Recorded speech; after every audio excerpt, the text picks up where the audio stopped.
first thing really is to begin to do a search, and there are many property websites out there that that have quite a wide range of stock. So narrow it down to your various locations, suburbs, and then begin to look at what's available there and what the various prices are. My advice would be to consult a home loan sales consultant.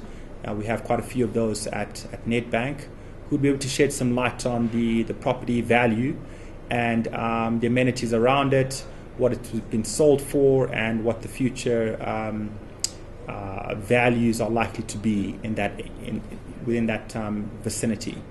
So with that, I would suggest that once you've settled on a house and you've spoken to the seller and you've agreed in an offer to purchase what you're willing to pay for the place, would be to go to your bank directly and ask them for a view on what your affordability is, and to give them all information about your financial records, and they would be in a position to then advise you on what you should be putting down as a final offer on your home loan.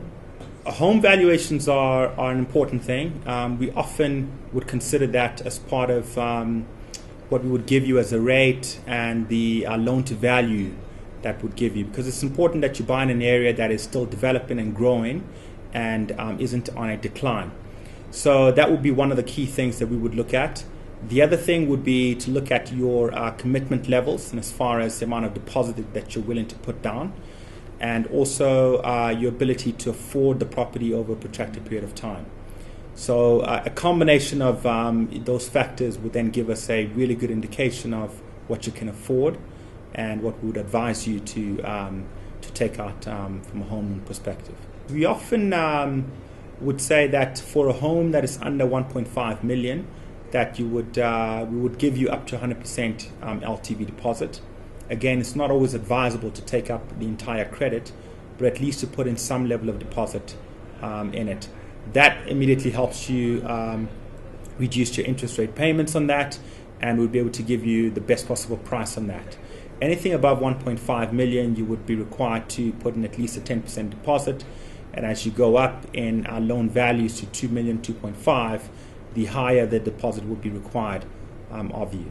So that's just one of the call it the more responsible ways of making a home loan to an individual.